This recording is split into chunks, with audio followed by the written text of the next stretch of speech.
So when it comes to this course and tournament information portion of the video, I like to go over the golf course as well as the tournament. Now, when I talk about the golf course, it's because I want you to understand the benefits of hitting a shot. Not so much the benefits. What will be beneficial? What shot shape will be beneficial on this golf course? Most of the time, it doesn't even matter. This week, it really doesn't matter. Now, one thing you need to know about the golf course, it is the Oakdale Golf and Country Club. This tournament, by the way, I'm going to be bouncing back and forth, I guess, here, was not played in 2021 or 2020 because of COVID. However, if you take just a look here at the top, you can see all the different golf courses that were used for the RBC Canadian Open. So we have Oakdale Golf and Country Club this year. Last year was St. George's. Previous years, we had Glen Abbey.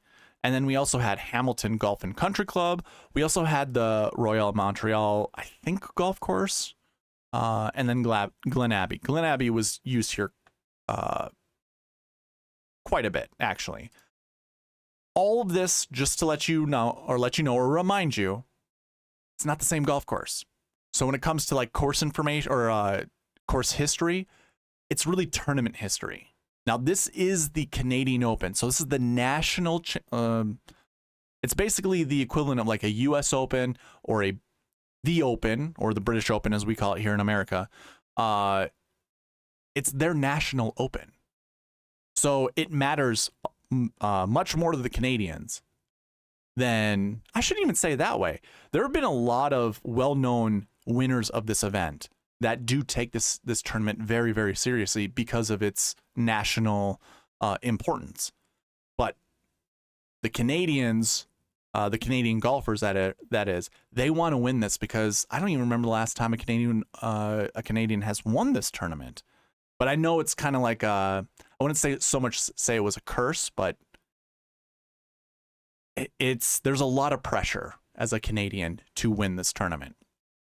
But I just wanted to go over all the different golf courses because when we talk about the Oakdale Golf and Country Club, it is a private golf course, and it uses 3 different 9-hole golf courses to create this one for the PGA Tour.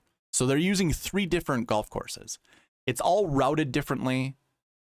I don't think it really matters which holes that go on which golf courses. To me, it doesn't matter. Again, I'm looking at what shot shape is beneficial. So that's what I provide in the course information portion here. It looks like draws are a little bit more beneficial. Like the sight lines definitely are more comforting for a draw golfer. So a right-handed golfer, that means that the ball shapes from right to left. For a left-handed golfer, it would be right to left. Same. So that'd be a fade for a lefty, a draw for a righty. So that's what I see. Now, is that an end-all be-all when it comes to this golf course? No. No, it is not. Some of these holes, you don't even have to drive. Or like one of them that I have as a draw, it's 398 yards.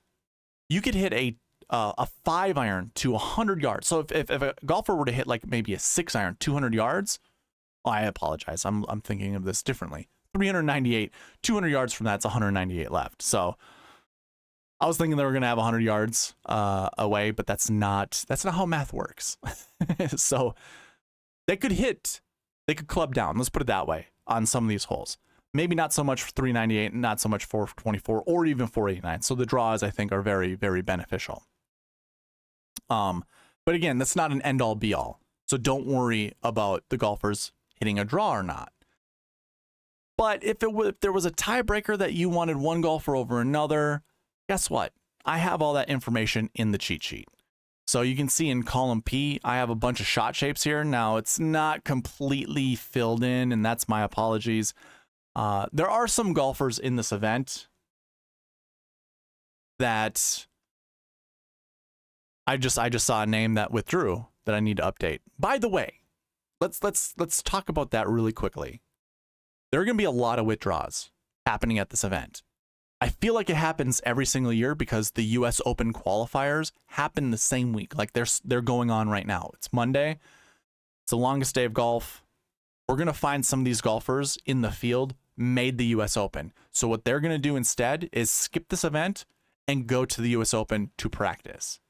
So like Benny Ann, I've already removed him from the cheat sheet, but I just saw Sam Stevens' name. He is also withdrawn.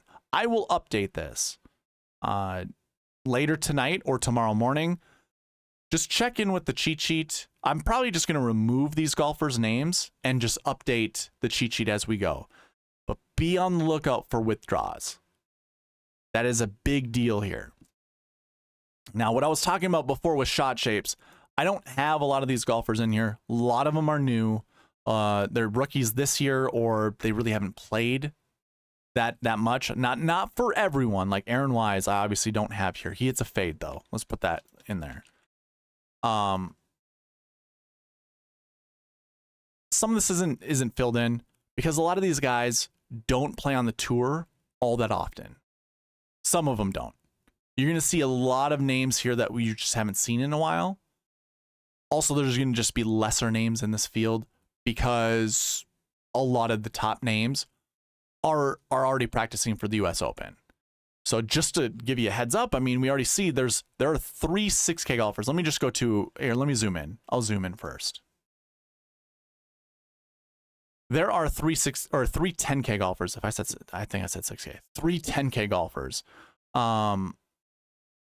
That's not super great. And by the way, the strength of the field of this event, 245. Also not very great. They're very weak. And I mean, Rory provides 40 of those 245 points. Matt Fitzpatrick provides 22 of those points. I think those are the only guys that have 20 or more points that go towards the strength of field. If they were to withdraw, this event would be kind of an alternate field event when it comes to the strength of field. Less than 180 or close to 160, we're coming into the territory of the Corrales Punta Cana. I think the Puerto Rico Open this year was 123, if I remember correctly. It could have been a little bit lower, but we're kind of going under that territory, which is not great. Be on the lookout for any of these top names withdrawing. And if that's the case, lineup building is going to be very unique this year. We'll kind of cover a little bit of this in the optimal and GPP winning lineups. However, I don't anticipate these 10K golfers are going to withdraw. They're already qualified for the US Open. They would have already withdrawn a long time ago. Same goes with Matt Fitzpatrick. He's obviously your reigning US Open champion. He's probably not going to withdraw from this event. Plus, there are some RBC golfers in this field that have obligations to be here. So they're also not going to withdraw. There might be the chance that a missed cut will be in their future because they want to leave earlier, but I doubt that's going to be the issue either. Well, again, we'll cover this in the past optimal and GPP winning lineups. So I kind of been jumping around because I forgot to mention the withdraws. I already saw 3 before I went live, and I just didn't have the time to update them before going live. So there are definitely 3 on my sheet that I need to make updates to. But I anticipate we're probably going to see a few more withdraws. So you have to be on the lookout for that. Just have to be. Probably reserve building lineups until Wednesday night, something like that, to know all of the withdraws. And again, don't be surprised if golfers even withdraw Thursday morning. I don't want to put bad juju out there, but it's possible that we're going to see that. And it would be very unfortunate. Maybe this isn't a week that we put a lot of money into DraftKings or FanDuel or anything like that, just because of the uncertainty. But entirely up to you. I'm just forewarning you that that's something that could happen this week. Like I said, I've been jumping around. We were talking about shot shapes. Again, that's available to you on the cheat sheet for most of the golfers. Not all, but most of the golfers. And if it was a tiebreaker, that's where you can use it. Like if it was between Rory and Sam Burns, Rory primarily hits a draw. So I would pick Rory McIlroy over Sam Burns if they were tied. And if I was to put like a weighting distribution on that, I'd probably put like 2 points out of 100 on shot shapes, maybe even less, maybe 1 point. It's not all that important to me. Now, if what I was showing on the course information here, If I saw way more draws than this, like I have 3 off the tee and 1 approach draw. If I saw like 6 or more, then yeah, I'd probably want to load most of my teams up with golfers who hit draws, but that's not the case. Again, I apologize. Not much structure with this course information. I wanted to lead off with the tournament fact sheets, and I totally forgot. If you want access to these tournament fact sheets, go to the GCSAA. You can see that here at the top left. GCS, I can't highlight it, but it's up here. If you can see the mouse cursor, it's way up there, right above RBC Canadian Open. Go there, go to the bottom of the page, check out the tournament fact sheets, go to 2023, and the Canadian Open will be at the top. So if you want access to this, all this provides is information for you. You can see the pars for the 9 holes, the par for all 18, the yardage that's being used, the turf grass that's being used. This is the most important thing to me. You've got bent grass and POA greens.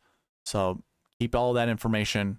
Well, I should say, use that information for your research purposes. You want to see golfers that do well on bent and POA greens, use that for stroke gain putting or even results. I use results because everything's baked in.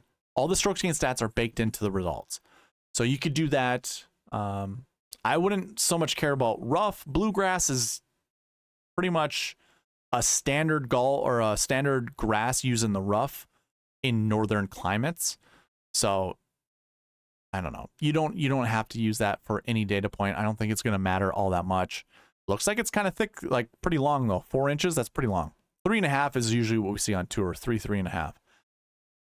You can see some more additional notes. Now, if you've been to the tournament fact sheets before, you know that there are course statistics that usually show up underneath the tournament setup. I don't know if it's just because this is a one-off golf course that they didn't add that information. Now they're going to play this golf course in 2026.